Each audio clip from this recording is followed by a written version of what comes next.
So we have constantly used this phrase human environment system throughout so far, and we haven't done any formal definitions of system and types of systems, the systems approach and the concepts, which now becomes essential because to actually conceptualize and model the Earth system or the human environment system, you need these basics and foundations, and it's impossible to do sustainability without taking the systems approach, as we said.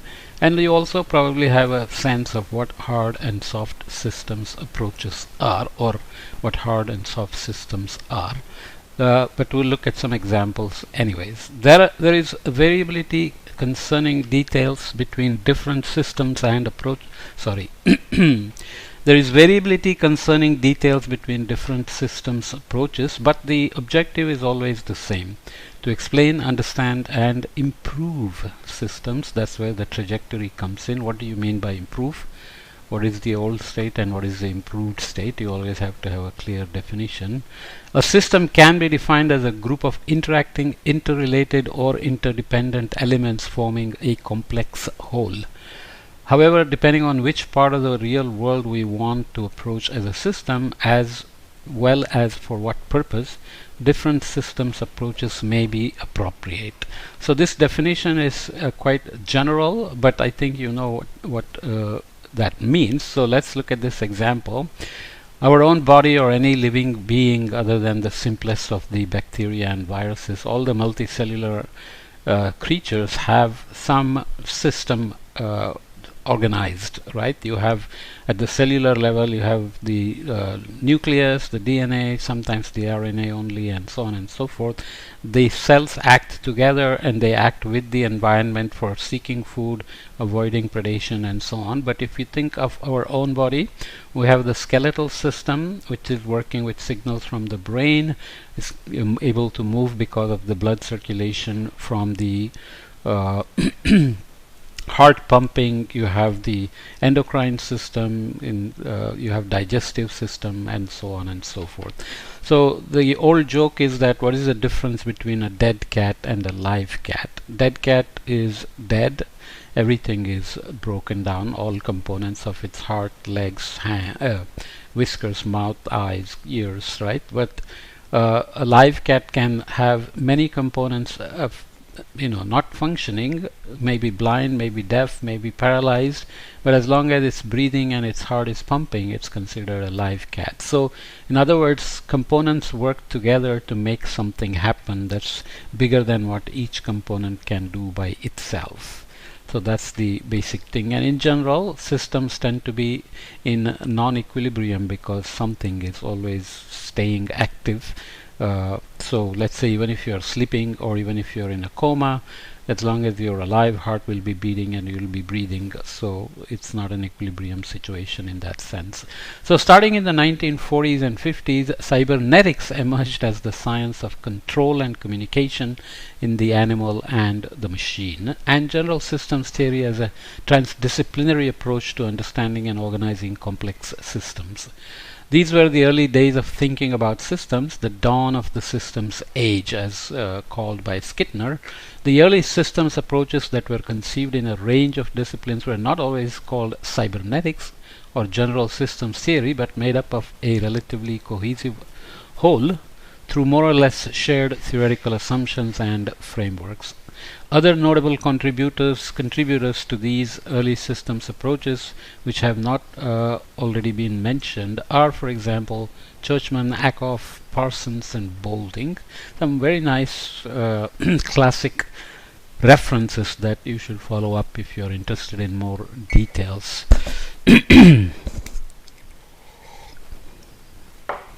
Cybernetics looked upon any kind of system as a machine, no matter if... Do I have the pointer up?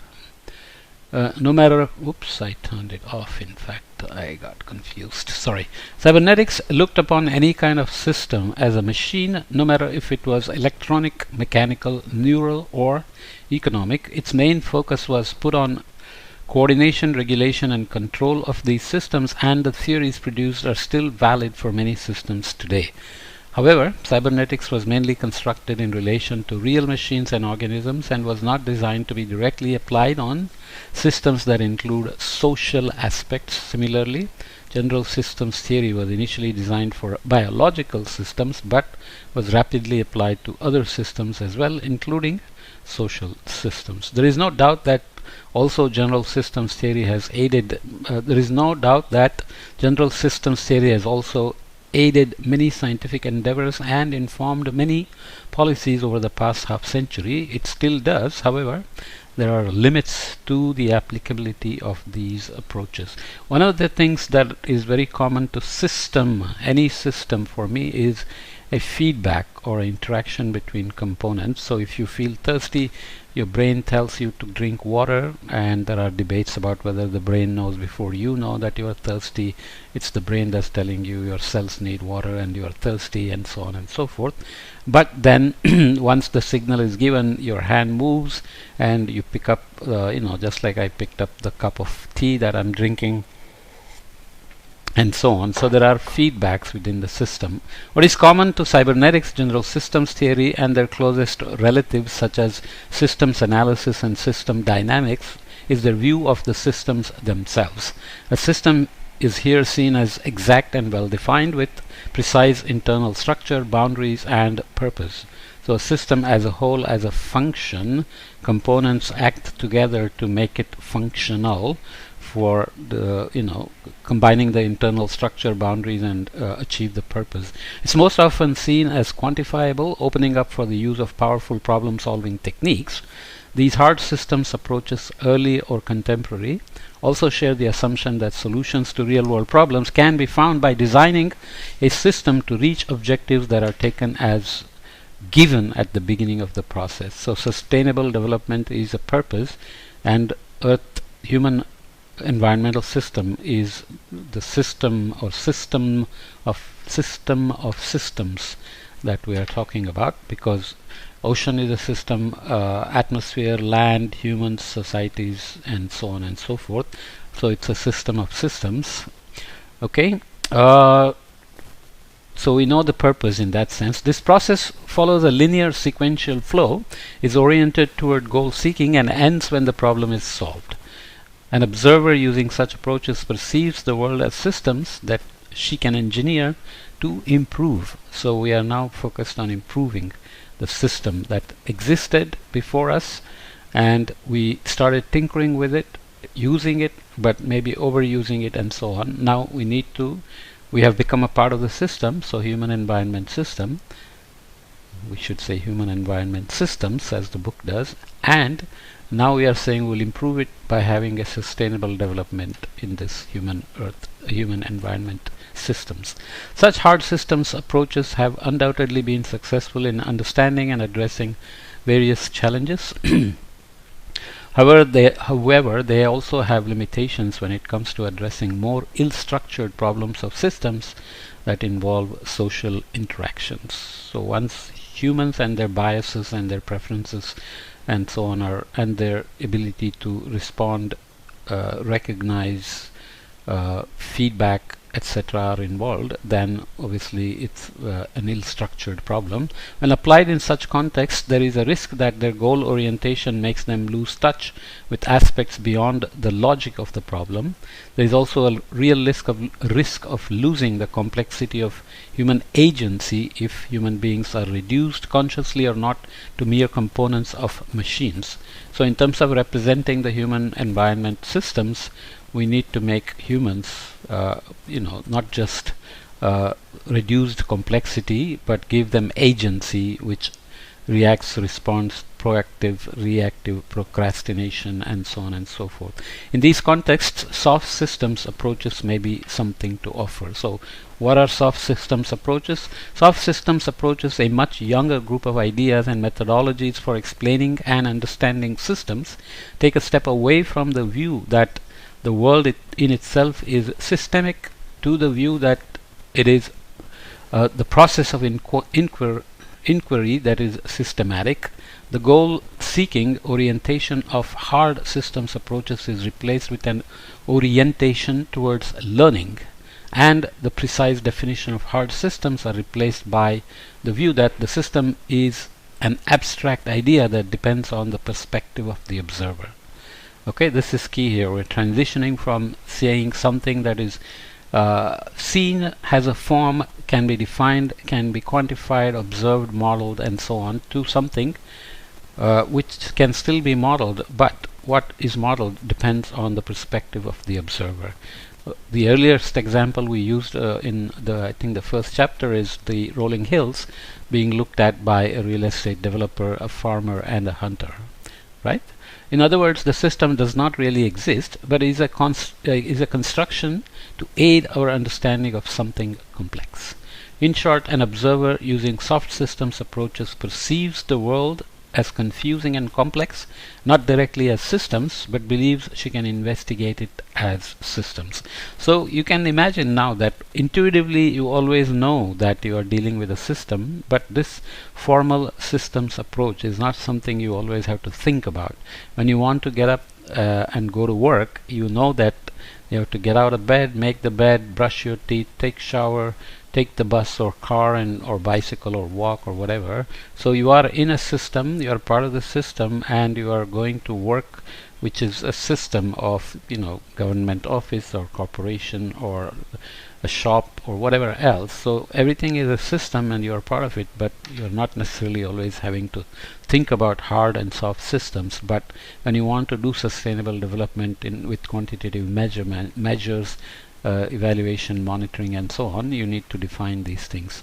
Soft systems approaches are tailored for situations with ill-structured problems and often unclear objectives, features that are common to most systems that include social interaction of human beings, including most human environment systems focused on in this book. The advantages of these approaches are that they are available to lay people and professional systems thinkers alike, and that they are designed to keep in touch with the complexity of human agency. Get used to the idea of agency. Agency is again when you have the willingness and the ability, and the ability means the system allows you to act, or you are able to get up and do something. So agency is when you are acting as part of the system. As soft systems approaches generally aim for learning and mutual understanding to guide intervention or change in systems, they encourage inclusive dialogue and debate. On the other hand, the disadvantages are that these approaches rarely produce final answers, and that the inquiry often appears to be never ending. So it's kind of a descriptive problem that keeps going, and it isn't like there is a convergent solution where you approach and say this problem is solved, or this system's purpose has been accomplished or has been improved, and so on and so forth. Okay, let's read this one more before stopping. When looking into different systems approaches, here categorized as hard and soft, it becomes clear that it's not an either or relationship between them in relation to issues of risk, resilience, and sustainability. So we keep coming back to that. Hard systems approaches are appropriate when problems, objectives, and constraints are well defined, and the problem can be formulated as the search for means to achieve a defined end, while soft systems approaches are appropriate when the situation is messier and more ambiguous. Perhaps the relationship between hard and soft is not like that between apples and pears, but more like that between apples and fruit as a whole family, in which the well-defined problems in need for solutions are the apples within the general group of more ill-defined issues calling for accommodations. Maybe that's not the best example, but as we go forward, it'll become clearer what we mean by hard and soft. Okay, so you can use many examples that also can bring in a risk, for example, and perception of different individuals. Let's say you are in a boat and you are moving along, and you are actually drifting, just rafting, let's say, and there is a cliff with waterfall down. So the river you are drifting in is going to become a serious fall into a a valley and you decide that that's not safe, so you need to get off the raft and swim to the shore. So then the question is, there is a risk of falling and you need to get off to solve that risk, but how close to the cliff do you have to jump? Let's say there is a reason why you need to get as close as possible to jump, because maybe the water gets shallower and you can walk across to the boundary, or what do I want to call it, the rim of the river. But if you jump off before, then you have to swim, and maybe you're not a good swimmer, or maybe there are too many rocks, and so on and so forth. So you can see that there is a hard part to it, there is a soft part to it, there is a perception part to it, there is a risk calculation part of it, and there is the action required to solve this problem, right? So we'll come back and define a few more things called elements. Two typologies of elements. Elements of a system, or in this context we will see what we mean by elements and why there are two typologies. Okay,